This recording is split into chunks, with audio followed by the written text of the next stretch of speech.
Today's podcast is brought to you by Casualty of Words, a writing podcast for people in a hurry. That's you. One reviewer called it the multivitamin of podcasts. It's a daily show with episodes less than 3 minutes long. Subscribe wherever you get your podcasts. It's like, how can you plan passion? It's like planning to have good sex. It's like you can't really do that.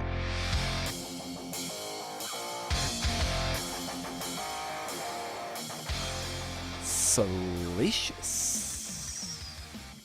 Okay, this is the Creative Nonfiction Podcast, the show where I speak to badass people about the art and craft of telling true stories. This is my Arlo Guthrie impersonation. Damon Brown returns, strikes back to talk about his 20-something book. It's like 25 or 27. Yeah, I know. It's called Built From Now. How to know your power, see your abundance. What?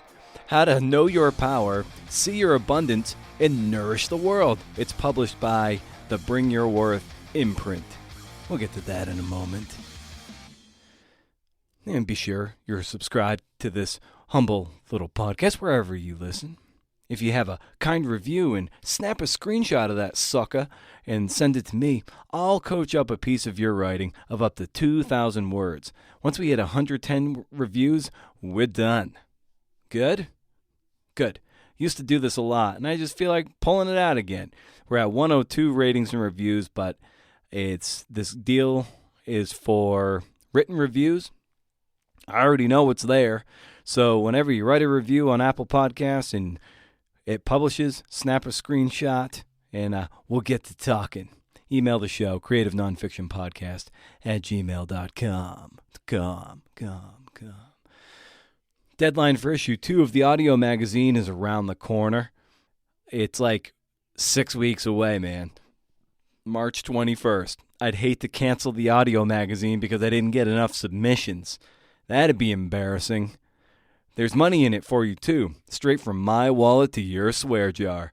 If you want to support this enterprise and get exclusive access to the audio magazine and transcripts of the podcast and more, head over to patreon.com/cnfpod, and you'll get some really sweet goodies. I mean it, man. This is like the big candy bar of trick-or-treating. Check it out. And keep the conversation going on social media, wouldn't you? It's like I have cotton balls in my mouth, and I'm sorry. This is a professional enterprise, and I'm doing nothing to live up to this said professionalism. I'm sorry. Well, all we can do is improve. All we can do is try. We might just be hitting rock bottom in real time right now. So Damon is here, and we had a fun little chat about his new book, how it evolved, where he's at, how you can apply his techniques to improve your work. It's great stuff. And what kind of friend would I be if I delayed any longer? So here's me and Damon Brown, @BrownDamon on Twitter.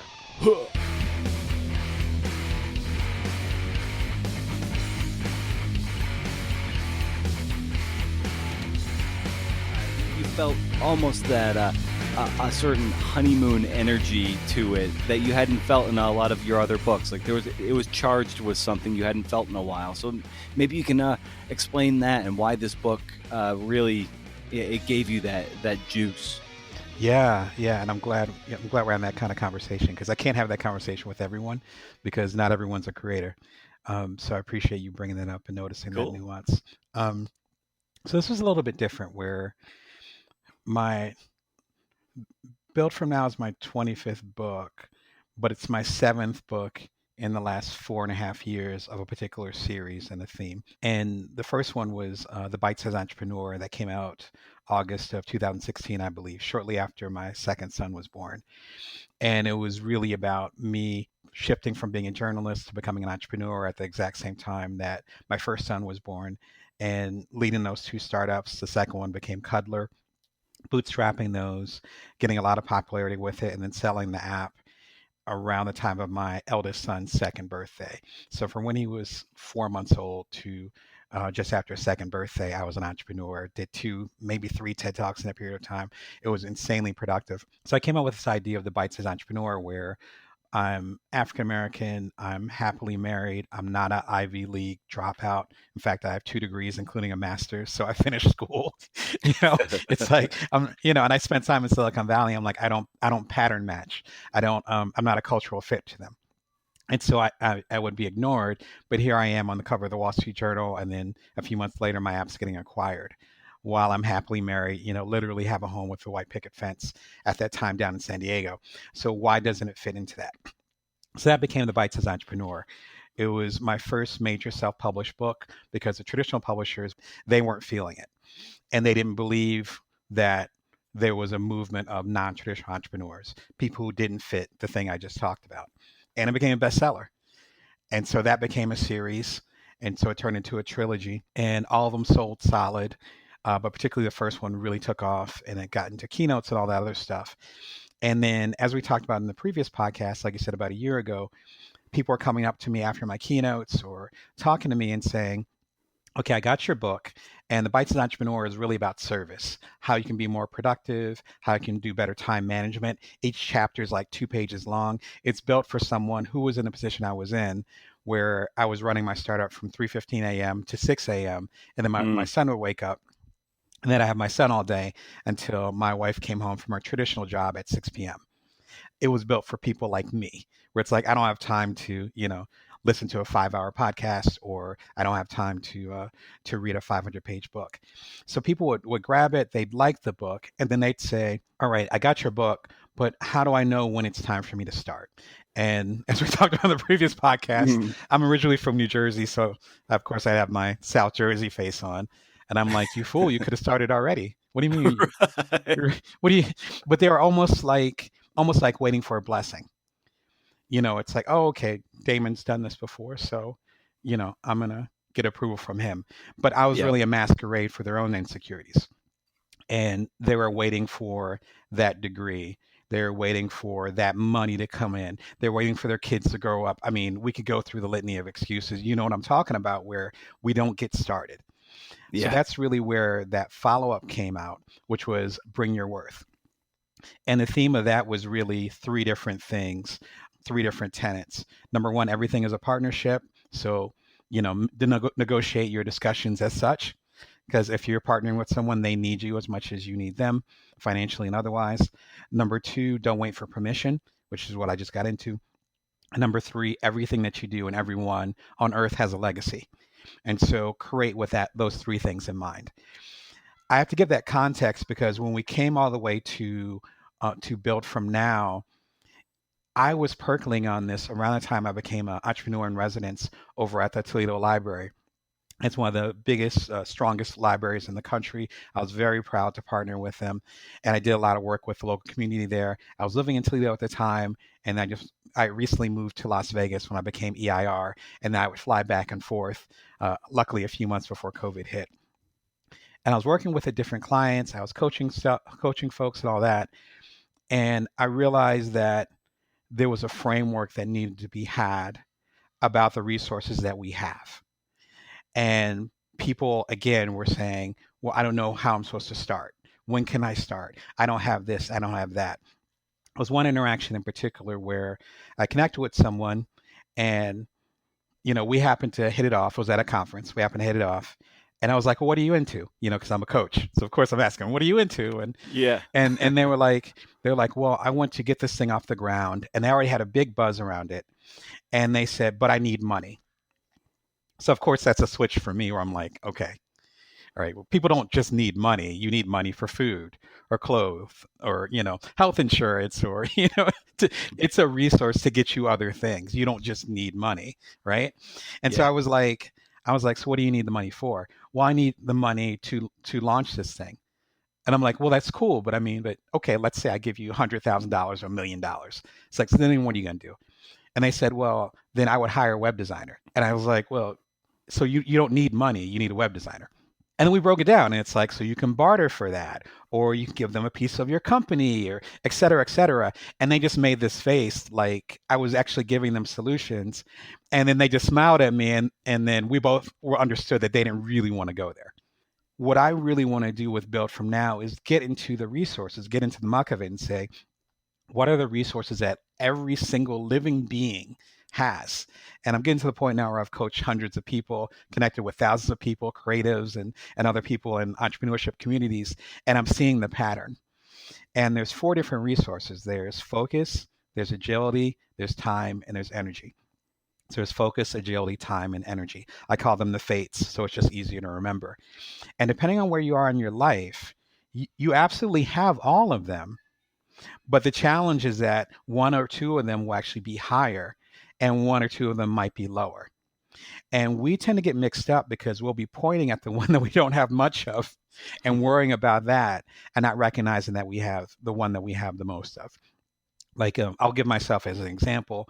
You might be able to hear them, but I have two little kids. I'm the primary caretaker. They're 4 and 7. We're sheltering in place. We're approaching a year of it. It is an intense period of time. I don't have a whole lot of energy because I'm approaching middle age. I got two very active kids. I'm the primary caretaker. I have them 24/7. Blessings to my wife, but she has a traditional job. So she's gone most of the day. So this is on me, the virtual schooling and the whole thing. And so I don't have a whole lot of energy, which is the a part of fate.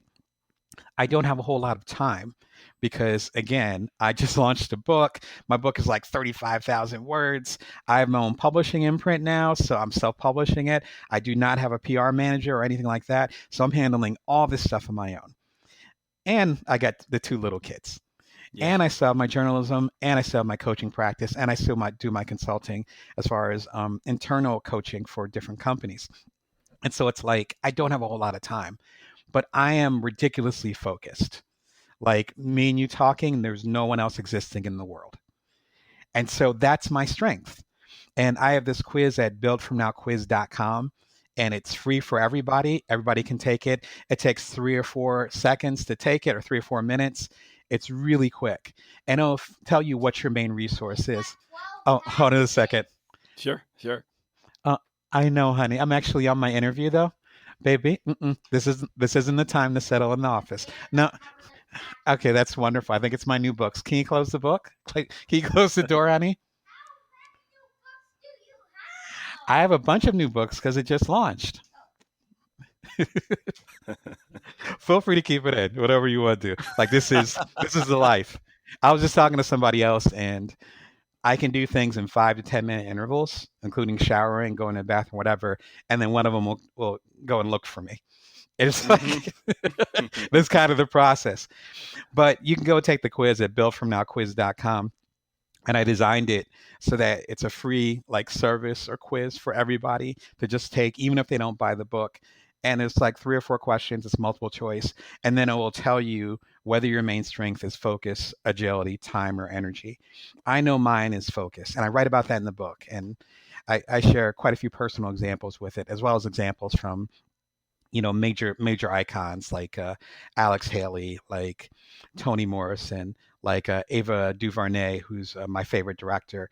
A lot of folks like that. So you have real life examples. And even from comedians like Chris Rock and other folks, where I'm taking these pop cultural ideas, but also taking these personal ideas and merging them together. What I was really trying to do with Build From Now is combine the two energies of the 2 previous books, because the Bite-Sized Entrepreneur was really in the journalism world, and that's where I have my 2 degrees, and I've been a journalist for Inc. magazine and Playboy, a lot of folks before I became an entrepreneur and a coach. In the journalism world, we would call that service. So it's like 10 ways to be more thoughtful, 8 ways to make more time in your day, et cetera, et cetera. That's called service. I think it's one of the reasons why the Bite-Sized Entrepreneur did so well, where it's like, oh, okay, someone can pick it up. It's like, I want to be more productive today. Let me read these 2 or 3 chapters or 2 or 3 pages. And it works out really well. Bring Your Worth was kind of like, I don't know. It's kind of like I've been into music lately. I'm always into music. But it's kind of like Joni Mitchell doing Blue in the early 70s, which is one of my favorite albums of all time. And then she does Court and Spark, which didn't do as well, but that was the direction that she was supposed to go. And then Yeah. she did another one that was like experimental jazz, probably around the time I was born in the mid 70s. And I tried listening to it the other day. I'm like, wow, this is different. And so that was Bring Your Worth, where it was such a different tenor, where I was like, I need to give y'all some motivation. I can give you tips and tricks all day. You guys already got that. Again, it was a bestseller. A lot of people have it that are into me. Wonderful.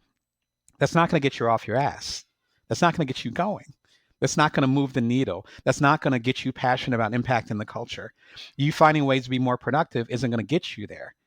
But you tapping into that energy, as Seth Godin talks about with the practice, as what's his name, Stephen Pressfield talks about with the War of Art. It's Yeah. more of that energy. What exactly are you doing? What's your main purpose? And why are you trying to get there? Who are you trying to impact? Who are you trying to serve? That isn't really addressed as much in the Bite Size Entrepreneur. And Build From Now, it is both. And I think that's between that and the timing of it coming out during the pandemic just hit differently. And what I mean by that is that with Build From Now, it's split into two parts. The first half is called an outside job, and it has to do with the systems, the challenges that we have that are out of our control, the things that aren't necessarily out of our control per se, always, but those things that were established often before we got here. So the systemic issues, the challenges as far as class, race, culture, gender, etc. And that's something that I didn't really address in the first books. The second half of the book is called An Inside Job, where it's like, okay, now you have your focus, your agility, your time, and your energy. Again, we all have those, but we all have a particular strength that we have of that moment. I already know that my focus is changing right now. And now I'm not as focused as I was, say, last year, because I just wrote this major book. I just went through a year in quarantine, et cetera, with the kids. It's like my focus is getting mushy, but I'm getting a lot more agile. And so the book is really it's meant to be a companion to say, no matter what systems are going on, no matter what challenges are happening in your life that are frankly out of your control or were established before you got here and therefore you can't change them yet, use this framework, the focus, the agility, the time, or the energy. Find out what your main strength is. Lean into that. Don't worry about doing all nighters when you don't have much energy. Don't spend forever working on a project when you don't have much time. Don't keep adapting to things when you're not very agile. And don't expect yourself to be hyper intense when you're not very focused. Instead, lean into those qualities that are most important to you. And that was really kind of a bone that I have to pick with some of the other books who, from people that I really respect, are doing amazing work. But the challenge with their work is that it's like the subtext of saying, you need to be fixed. You need to be different. You need to go from a different place. Actually, can you hold on one second? I think there's something Absolutely. going on. Yeah, sure. Sorry, Brendan. Hold on one second. I think this would be the time in a podcast where Mark Maron would just come in and fill in the dead space just for the hell of it. And while the other person goes away, goes to the bathroom, or does anything, and he just fills in the air. Odds are I'm going to edit this out, but maybe I won't. I love hearing Damon talk. He's just so smart and insightful, and it's like right now you're kind of getting a keynote straight to your brain. He's just such a good talker, and he's really smart, and he's got so much experience, and he's really an insightful, bite-sized kind of writer. A lot of his writing is very easy to digest. It's very quick, and it's actionable in a way that's not overwhelming. And he's back. Whew. You could cut that part out, but if you want to keep it, that's fine too. I try to keep it as real as possible. So Sure, it's funny. I 9 out of 10 times I do, but I did a thing that Mark Maron occasionally does, where he'll if the guest has to like go off mic for something, he'll just kind of just talk into the mic about what's going on in his head, and I just talk for a minute about just what makes your work so good. So I don't know. I might just leave that in. You're too kind. Please, that's what's nice is that when you're yourself, you don't have to have to put up anything or cut anything out. So it's like Ex- everyone who's into my work knows that it's tough with two little kids during quarantine. So I'm happy to have that be part of the realness Yeah, here. exactly. So I think it's very relatable. yeah, but just to finish my point, because you kind of hit a nerve for me, so I'm kind of going. But to finish my point, it ends up being we often feel like we need to be fixed, and there's I know some marketing, from Seth Godin and other folks. Like I understand some of the psychology of it, and that works really well. You are broken, so buy Mhm. this book for 24.95, and I will fix you. You don't feel adequate, but read this book and suddenly you'll feel adequate. And I don't want to contribute to that noise. And Mm. I think we have enough issues. And again, some people that I respect, have that market locked down, and that's cool. That's their direction. My direction, I'm like, no, no, no, no, no, no, no, no. You actually have all the resources you need. Again, that's why it's called Build From Now: How to Know Your Power, See Your Abundance, and Nourish the World. Like, there's no you're broken in there. There's no, you're a lazy MF and you need to do better. Yeah.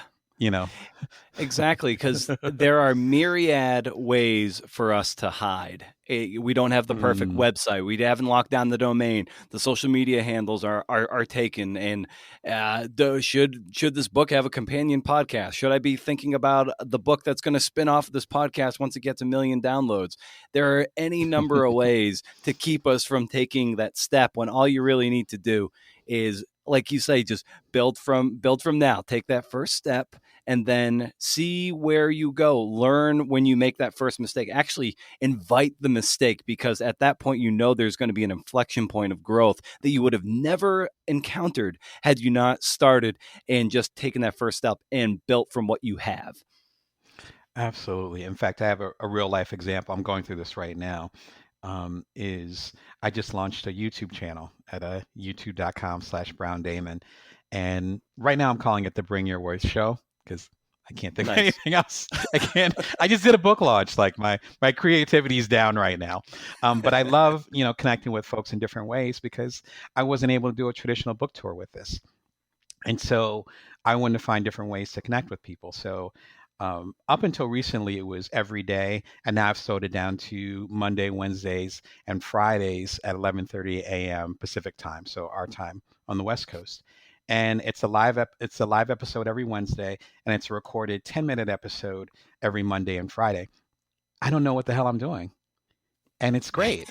It's a lot of fun, and I've already done. I was doing it daily since November, shortly after Thanksgiving. I started doing it daily, and the rigor and the intensity and learning how to edit, and I don't have a crew, just like my coaching practice, just like my book. Like I don't have a crew, I don't have an editor, I don't have an agent, I don't have a social media coordinator that's pushing it out. I'm learning from YouTube videos as I'm doing YouTube, and I look back at my videos from earlier and I start cringing. But Hmm. that's what you're supposed to do, right? I forget where I learned this lesson. It might have been in grad school. It might have been from one of the mutual mentors that we have, one of their books.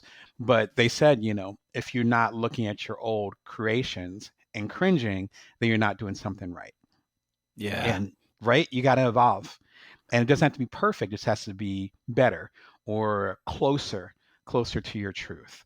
And to circle all the way back, that's why Build From Now, like, I cried a few times while I wrote it, particularly when I finished it and I knew it was finished. I don't know if you have that feeling, but you put in that last word and you're like, okay, that's it. Like there's nothing, Hmm. literally nothing more to say. And there's usually that moment. And yeah, with this one, like I cried. I was like, wow, because there's a level of, how can I put it? What I did not address, and I own this, I don't think I was mature enough as a writer, as a coach, as an entrepreneur, as a speaker. I don't think I was quite mature enough with the Bites as Entrepreneur and even with Bring Your Worth to really discuss the systemic things that were going on. And I'm not sure Yeah. if I wasn't ready to talk about it or I felt like my audience wasn't ready. But I mean, you're familiar with Build from Now, so it's like the first chapter is just like, okay, this is the world that we live in right now. And I get into Hurricane Katrina, which I'm one of the survivors of it, and I get into oppression and other challenging stuff, and it's a really heavy chapter. But I really felt like I needed to do a service to the people who are trying to change the world. Because if you have the bites as entrepreneur, you have the tactics, as people like to say on podcasts. So it's like you have the Mhm. tactics. Cool. You got the tactics. Cool, cool, cool. All right, you got tactics. All right. That doesn't give you anything if you don't have direction. All right, we got to bring your worth. Oh, you bring your worth? Okay. Well, I'm passionate about this, is what I care about. But what I never really addressed, at least not directly, is the fight that you're going to have once you bring it. You try to change the world. Like it's like I remember an old physics teacher. I'll never forget this because this was like in high school or middle school.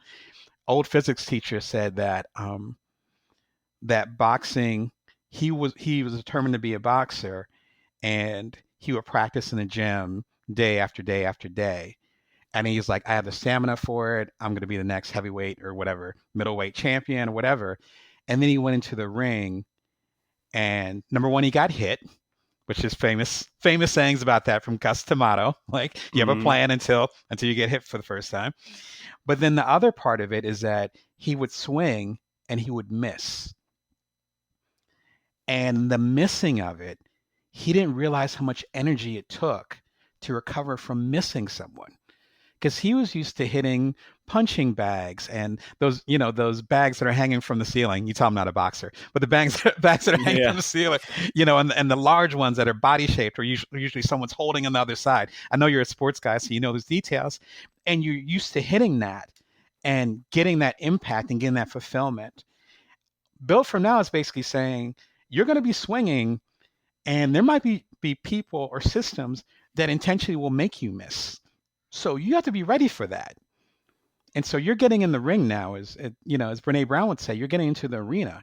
This is getting you ready for the arena. And 2020, and it came out in January 28th, 2021. I felt like was like the perfect time. I'm very proud of the timing of it because it's like after the election, it's the new year. Vaccines starting to roll out. We're talking about herd immunity or whatever theory you want to, theory of the week that we're talking about right now. And suddenly we're realizing that the systematic things that have come up, pretty soon we're going to have to deal with them. And the world's not going to be on hold anymore. So as the world starts to speed up again, there's so many colorful words I could use right now, but I'm trying to keep it PG-13. What in the hell are you going to do about it? Like, what are you going to do?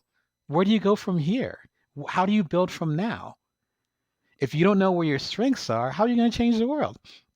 If you don't know the systems that are actually conspiring against you, not even necessarily people, but systems that were here well before you and I were here are conspiring against you. If you don't recognize that, then how are you going to make an impact? I felt like a piece of the story was missing. And as you can tell, I can talk about it all day because it's such a passionate book where all Yes. the pieces it feels like are in there. You got the framework, you have the tactical, the tactics, as people say, and you also have the passion and tapping into whatever those strengths are that you have. It starts with the quiz. The quiz is in the book as well, but it's at buildfromnowquiz.com. And take the quiz, figure out what you got, and then figure out how you want to impact the world. That's it. You know? Yeah, in the book, it struck me that it was, and as you're alluding to, very charged by the current moment in a way I think that maybe your previous books aren't, and that's good. I think that's as you were saying, it's speaking to your maturity as a writer and a man, and specifically as an African American man in this country and the reckoning we're undergoing. You write this great line that you write about their soul being trapped eternally in a hashtag. There's there's Ava Yeah. DuVernay's wonderful quote that you cite that my truth is I don't want a chair at the table. I want the table rebuilt, and that is really informing this entire book. And I love how you brought in the current moment from your worldview and your point of view. And really, like, that's what we're plugged into so much in the undercurrent of this entire thing that you've built. Thank you. Yeah, that was the intention, and the energy of the the movement and the moment Yeah. really carried me. And I had the book idea a year and a half ago, back when I was doing entrepreneur in residence in fall of 2019, and I wrote it. If you're familiar with my TED Talks, I'm really into index cards. So I wrote down the idea on an index Cocktail card. napkins. Yeah, exactly. Thank you. Right, your memory's better than mine. The cocktail napkin, and and saying, okay, we have these four resources, and I played around with the resources a little bit, but not that much. It was pretty much came out fully formed like Athena. It just popped in my head one day, and it's like, wait a second, there's a pattern here. And again, that goes back to the Seth Godin idea of the practice, where at that point I coached probably a couple hundred people. And then when you do that, I didn't have to think about a framework. It just popped up. And it's like, oh, yeah, everybody's dealing with this. And this person has this resource and this person has this resource, but they're looking at this other resources, which is why they're struggling. And I can help them bridge that gap. But I had the book idea a while ago, and I wrote on my index card and I just put it away. And it was funny where it was probably about 9 months ago. I can't believe that was just 9 months ago. 9, 10 months ago, um, early summer, and someone I really respect, who is also in my space, shot me a random text, and they were like, "Hey, how you doing? I know you're working on something. You need to put it out." They don't know me like that. Like, it's not like, our mutual friend Jeanette Hurt, who also serves as the editor for Build From Now. It's like I talk with her like every other day. It's like Nice. she's my writing co-pilot. So I'm editing her stuff, she's editing my like. But this other person, our relationship isn't like that. So they don't know that much, but they knew that something was there just under the surface from reading my ink column, from whatever. And I took that as a sign where I'm like, okay, all right, I know it was like May or something. I was like, I know it's May. I know it's like, Mad Max Fury Road over at the local supermarket. I know my kids, because we wrap up school early here in Las Vegas because it's so hot. So it was like mid-May, and it's like, I know my kids are about to get out of school, which means I'll have them the entire day, as opposed to having at least a virtual learning during the day. But it's like, I know all this stuff, but it's time.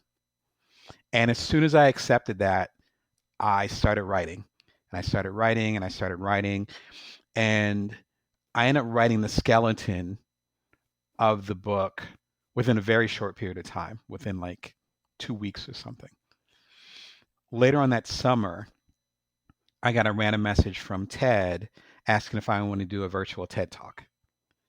And they were like, is there anything you want to talk about? And I'm like, well, sure. How do you build power from where you are? And so it was for TEDx Toledo. Again, I have some roots there because we just moved from there a couple of years ago. And it came out around my birthday in September. And I was so proud of the TED Talk. It's my best TED Talk I've ever done. And there's a certain passion and, frankly, a certain amount of anger and restlessness, impatience. Impatience would be the word. It's not even anger. Because I'm not really angry.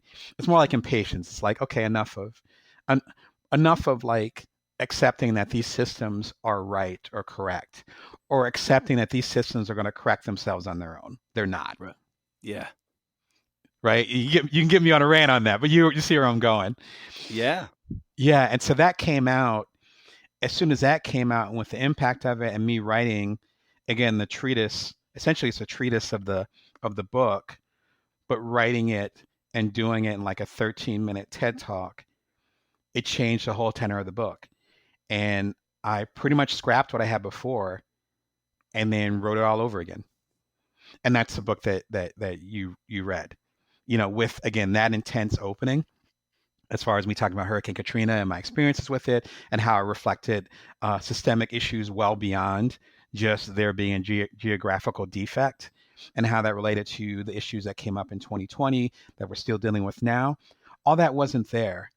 And so that's something that I learned a lot with it. That's why there's so much passion and intensity in it, is that I really allowed the words to carry me.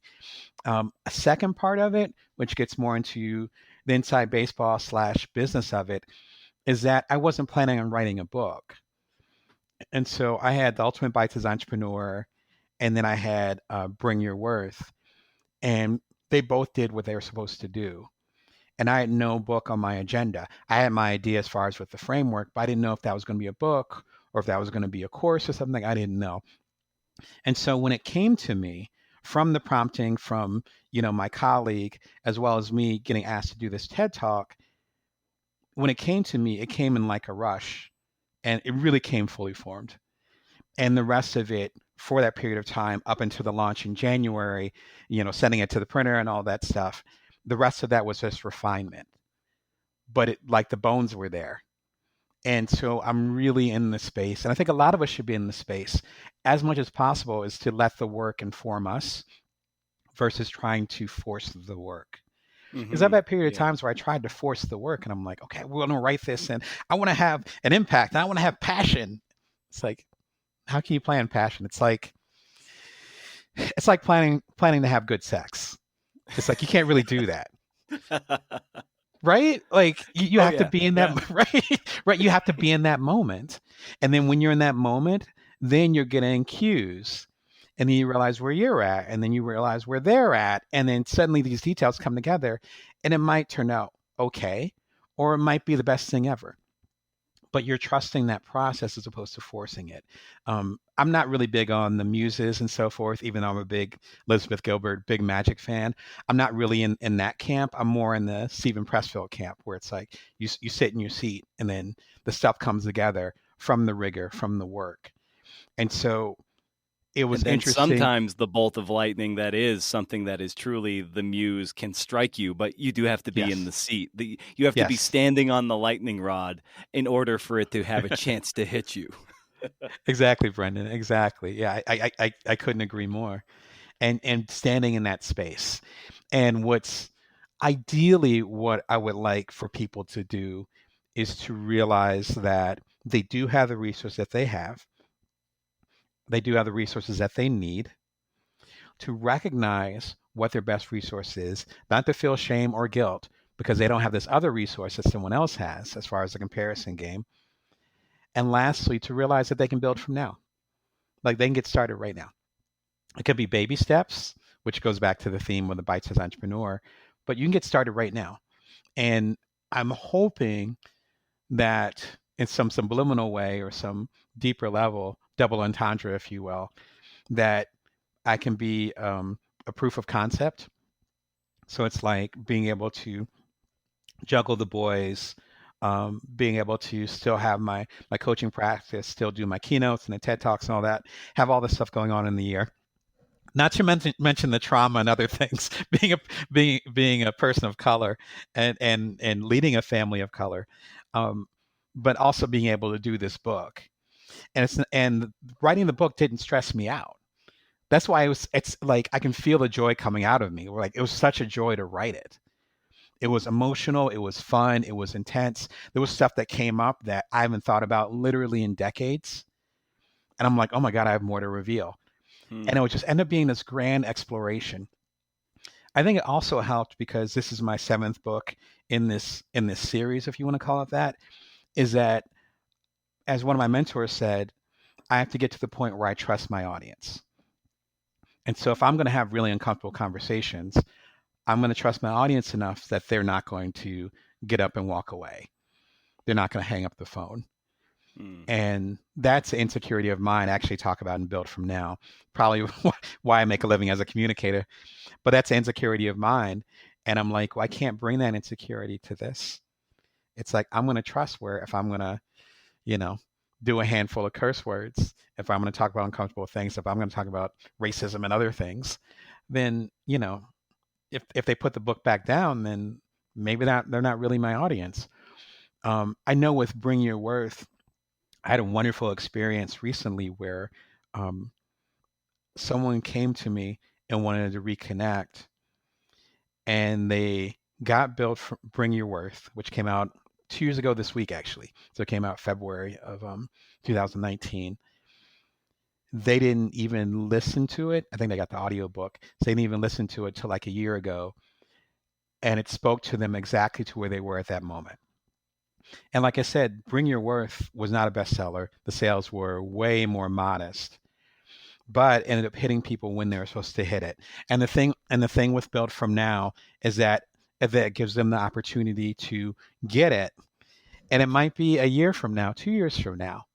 But I think the main thing is, I guess that's the biggest thing that I've learned on this journey, is that your timing might be perfect. It just might not be someone's time to read it. You know what I mean? So Bring Your Worth was my truth in February 2019. Does it ring as true now? No, not to me, but it was a Polaroid of exactly where I was at that moment, and exactly what I thought how I could serve my community. And then people are just getting into it now. My job isn't to go with the current. My job is to follow that instinct, do the work, right? As far as serving, that's the day-to-day stuff, the Stephen Pressfield stuff, and then to create. And then if people end up discovering my book or needing my book 5 years into the future, then great, I did my job. What I don't want, at least with my type of work I'm trying to do, this isn't the case for everybody, but the work that I'm trying to do, I don't want someone to buy my book or to get my book and to feel like it's a step back or it's stuff that they already know. I want to be, kind of like the person in the Amazon that's, 100 feet ahead. And it's like, okay, you might not see this yet, but come January 28th, the presidential election, however it turns out, because I didn't know that at the time, however it turns out, it's going to be a different vibe. And then based on scientific research, there's going to be vaccines and other things that are happening. So that's going to be a different vibe. And guess what? The travel world's going to start booming because people are going to start feeling restless.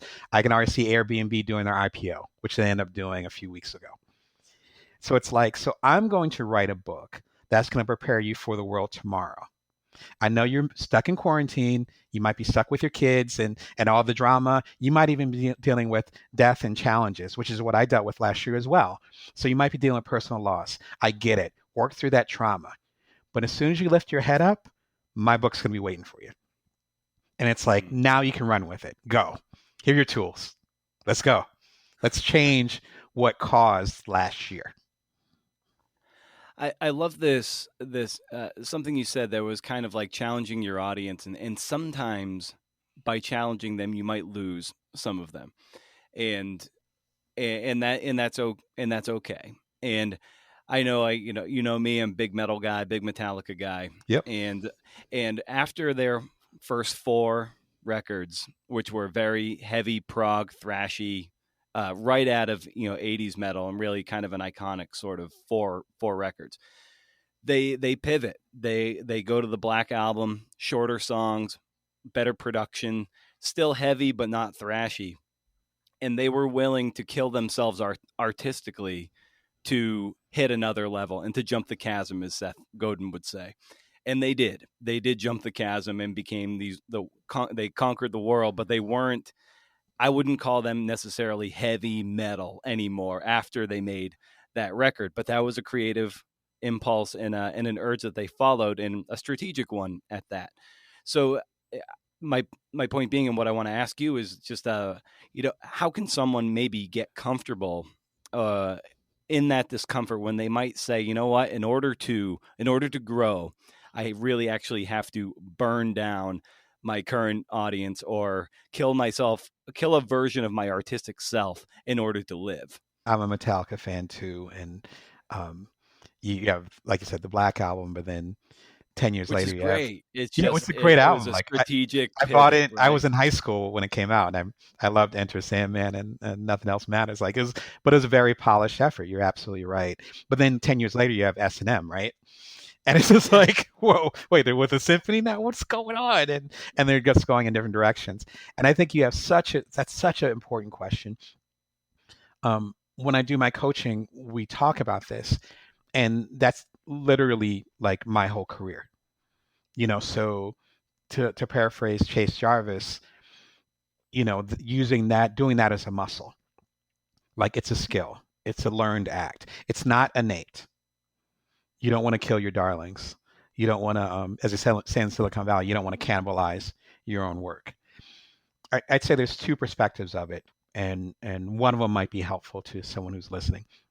The first perspective or reasoning behind it is that you don't want to become stagnant for your audience. And that's what I was kind of getting at before, which is probably what prompted your question, Yeah. is that like I'm a coach and my specialty, I don't think I mentioned it, but my specialties are non-traditional entrepreneurs. So people who are side hustlers, people who are solopreneurs, particularly people who are underfunded, overlooked, people who haven't been represented, as Ava DuVernay says, represented at the table. And so I look at it as a mission. Like I'm one of them who made it. Again, I was on the cover of the Wall Street Journal. We had 250,000 users. We were bootstrapping. You know, I'm a Black co-founder with a kid at home. Like I'm a rarity, or at least I believed I was, until I started reaching out to other people and helping them, and I realized that I wasn't a rarity at all. So if I'm going to keep writing the same book over again, that could help line my pockets, but that's not going to serve my audience. And so that audience, frankly, is going to start to go away. And then it's not going to fulfill my own service. One of the things I talk about in Build From Now is creating your own metrics. And so the metrics for me aren't based on bestseller status. I've been a bestseller a couple times with some traditionally published books. Like I said, The Bite-Sized Entrepreneur was a bestseller. I'm not living in a mansion. It didn't change my life. It was nice. It was cool. It makes it a little bit easier to get book deals and get attention of people who do keynotes. But so I know that metric isn't it. Do you understand? Like that's the nice part about it. It's like you're like, oh, when I become a bestseller, then this. It's like, no, same insecurities. I still don't think anyone's listening. Okay. You're right. It's like, okay, I got a little bit of more mortgage money 100%. this month, but that's about it. Right? Maybe we'll go out to eat this week. Especially as an artist, it's like, as you know, we're all pretty humble on the financial side. So it's like, so I'm kind of coming back from the mountaintop and saying, okay, if you think these metrics are going to change your life, they're not. And so it all comes back to doing the work to, again, quote Godin there. Like, it comes back to doing the work. So number one, if you're coming from a place of service, which is what I'm committed to doing, then you got to be there for the people that you're serving. If you keep repeating the same, if you want to do the music metaphor, if you keep repeating the same album over and over again, you're not going to challenge them. You're not going to help them grow. So that's one metric. A more capitalistic, and I don't mean that in a bad way, because I consider myself a capitalist as well. A more capitalistic viewpoint of it is that if you don't serve them, then someone else will. And so if I kept doing the Bite-Sized Entrepreneur for kids, the Bite-Sized Entrepreneur for grandparents, the Bite-Sized Entrepreneur for Jewish Hasidic people. If I kept going down that rabbit hole and doing so many different versions of the Bite-Sized Entrepreneur, that would have been awesome for me to have maybe the next chicken soup for the soul. But there was like a moment where I was like, no, that's not what my audience needs. They're literally coming up to me after keynotes and saying, this book is brilliant. This isn't enough. That's what they were telling me. It's like, this book is brilliant. I bought it. I paid to come to your keynote, whatever. This isn't enough. And so what I do, from the people you're getting like free market research right from the person or the people that you want to serve. And you're like, oh, you just came up to me and telling me more of what you want. You're probably representative of 100 more people, just you. If I just answer that question, I am writing directly to the people I want to help. That's the beautiful thing. And kind of like you, which congratulations on working on your company. This is Build From Now is officially the first book on my imprint called Bring Your Worth. And so this one, I have been self-publishing for a little while, doing my thing and doing it in an ad hoc way. Build From Now, it's like, no, I actually have an imprint. Inside baseball, it's like I bought the ISBNs. I have this framework. If you look at the Library of Congress, it's from Bring Your Worth Publishing.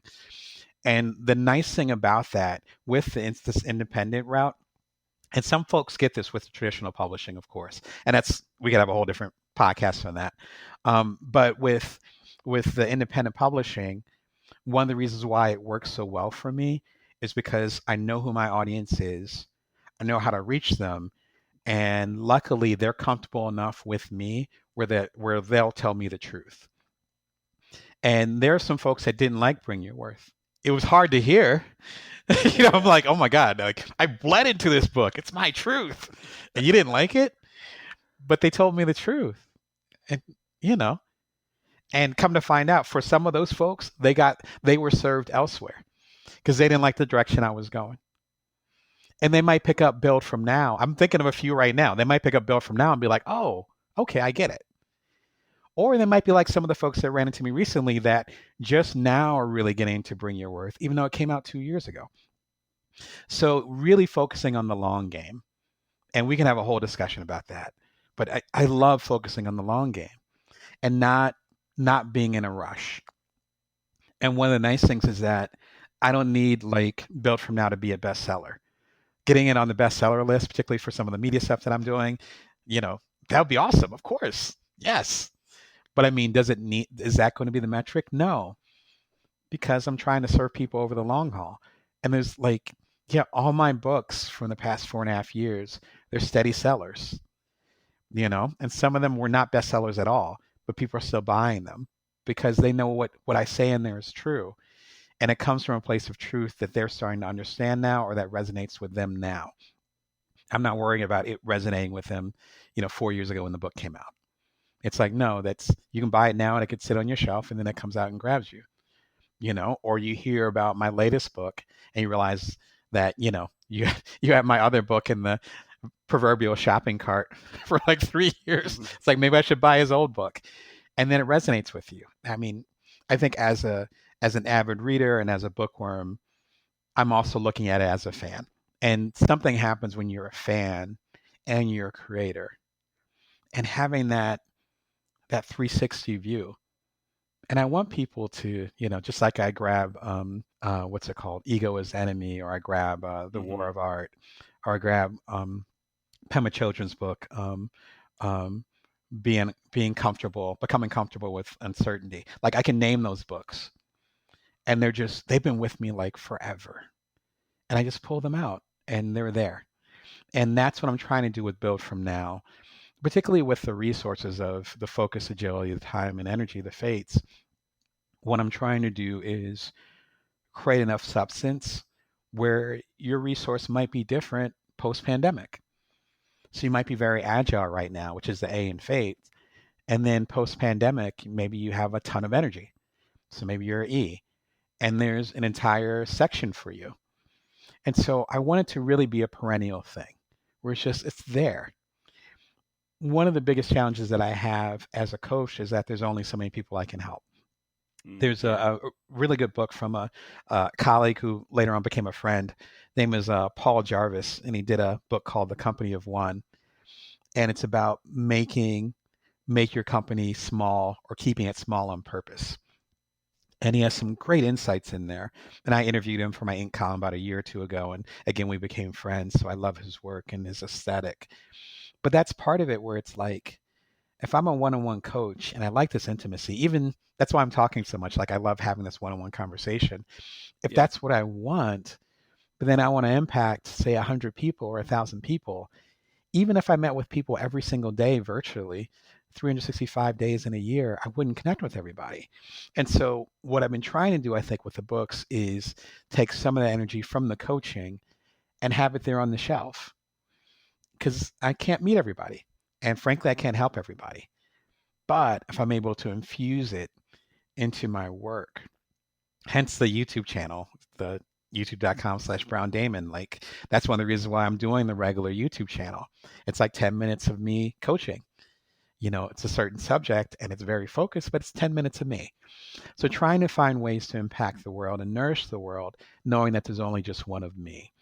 And I think that would be probably one other thing that I would share, is that realize that your book is a way to impact multiple people. So rushing to get it out, it having to be the bestseller it having to be a bestseller the first week, etc.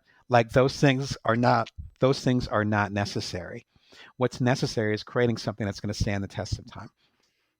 And if you do that, then that success will come however it's supposed to come. But it depends on where your metrics are. If your metric is bestseller, then maybe what I'm saying is irrelevant. But if your metric is making an impact, which I've done enough books and I've been in this long enough where I've had people come to me, sometimes with tears in their eyes, about something that I said. And you start to see that there's a bigger game here. There's a Mm. bigger idea. And that helps, for me, that helps me put butt in seat, do my best work and focus on what I'm supposed to be doing versus worrying about, metrics that frankly to me don't really matter. There's oftentimes, our identities can be very tied to what we do, what we have done, what we went to school for, and it can be hard to break free of that identity if you're just so tethered to that thing that you've done. And I wonder, in your experience, in your multiple hats you have worn and still wear, what do you tell people who have trouble breaking free of an identity that they have had in the past? Say they were a journalist and they want to be an entrepreneur, but they just can't embody that. And so, what might you say to those person whose big struggle to build from now is an identity that is anchoring them to something that is keeping them from growing? There's two things to keep in mind. The first thing is that your medium isn't necessarily your message. To flip the classic saying. And so what that means is that I see this a lot with people. Um, like I'm just old enough where I came up in the newspaper industry back in Chicago after grad school, and so newspaper industry was still thriving at the time, and there was or we thought it was thriving, and then it died shortly after that. But whole nother story. Right. Um, but there's so many folks who, me being involved, as you know, with the writing programs and the journalism conferences, and I've been on boards and stuff like that. And there's so many people who are fixed in saying, I'm a newspaper person, as opposed to saying, I tell stories. Those are two very different things.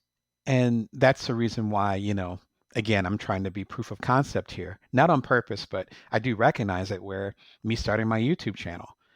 I've never had a YouTube channel. I don't know what the hell I'm doing, but I'm learning really quickly. It's a lot of fun. It's allowing me to connect with people. Some of them are live, so I'm getting comments from people that I haven't talked to in like years, and I'm connecting with them. And, I haven't used my passport in a year and a half, 2 years, but it's allowing me to connect with all these different people. Am I a YouTuber? Am I a live streamer? Am I a Twitch gamer? No, not at all. But it has to do with the skill set, what I call the toolbox in build from now, has to do with the toolbox that was built. So I have 2 degrees in journalism. I have a master's in magazine publishing. I have a master's in magazine publishing. Like, when's the last time you bought a magazine? Like, so as soon as I got my grad degree, I might as well have been prehistoric. But I was able to take that toolbox, all those things that I learned in this grad program, and apply it to becoming an entrepreneur, apply it to being on stage and capturing audience at TED, applying it to even my coaching practice, and now YouTubing. And so, number one, looking at the toolbox and skill set you have versus your identity being tied to a certain medium. So I think that's one. The second part of it, and I got into this before, is figuring out why you're doing it. What are you trying to do? Well, let's use the newspaper analogy. Okay, you're a newspaper man or woman or whatever. You're a newspaper reporter. You're an old dog, as we used to say. So you're an old dog with a newspaper. Cool. So are you just wedded to a newspaper? Well, I'm trying to serve the community, or I want to write about people who are underserved, or I want to write about criminal activity, or I want to write, and I like the deadline aspect of it. So I want to write things really quickly and get in time, and I get an adrenaline rush from it. All those things I just said have nothing to do with a newspaper. They have to do with why you do it. My thing, which is on the which I established back with the Bite Size Entrepreneur, is that the belief you have to sacrifice everything to make your entrepreneurial mark is a myth. So you don't have to sacrifice everything to make your creative mark. You don't have to sacrifice everything to get that book out. You don't have to sacrifice everything to get that play out or that novel out or whatever. Like, you don't have to sacrifice everything. Number one, I'm proof of concept of that. So I'm not just, talking the talk, I'm walking the walk. But also, I've gotten access as a journalist, as a TED speaker, to all these great minds.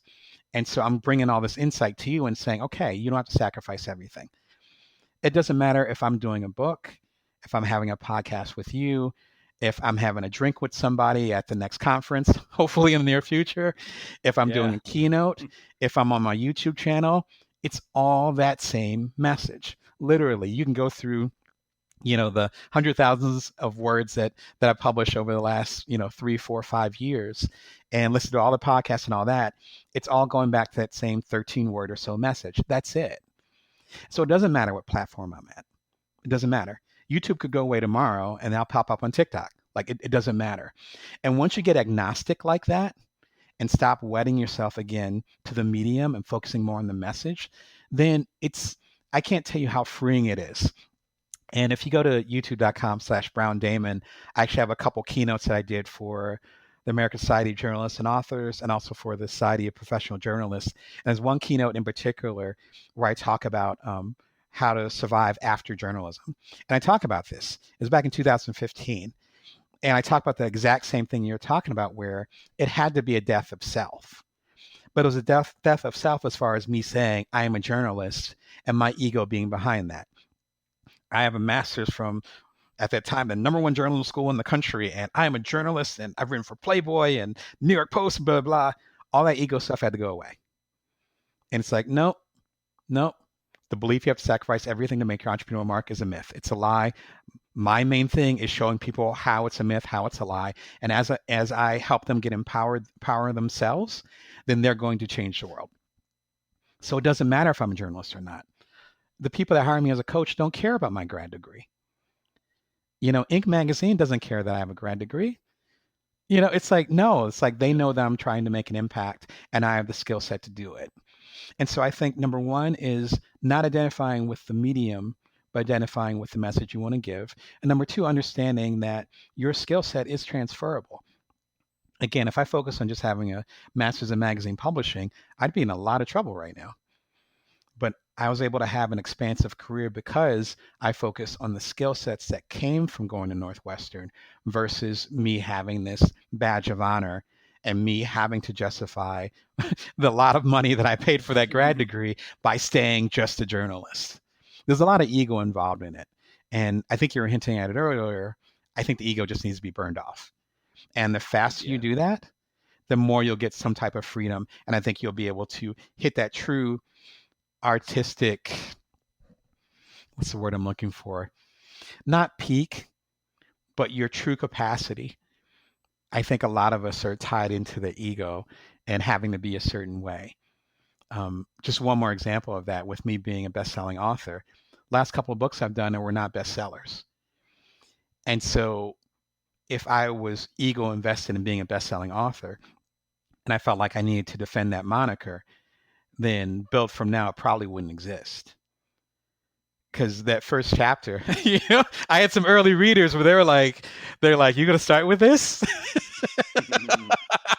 And they're like, that's some heavy stuff. I won't even get into the colorful language they use. And I was like, well, this is where I need to serve. This is what people need to hear. And this is part of my coaching practice. So, buckle up. This is a new book. This is where y'all going to be going. If you're not there already, you'll be thankful for this book later on. And that has nothing to do with ego. That has nothing to do with bestseller status. That has to do with serving the community and using the toolbox that I got. And I think if you start from there, then you literally can't go wrong.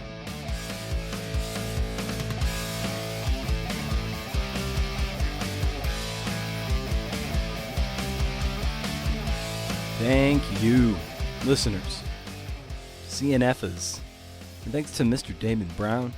I'll never forget meeting Damon and Jeanette Hurt, his great friend and editor, at a bar in Lancaster, Pennsylvania on the eve of Hippo Camp 2019. We were drinking beers, talking about writing books and books and Seth Godin and podcasting and living life, man. We were living life. Great talk. go check out his new book and his older books. They might be hitting you right where you need to be hit at a certain time.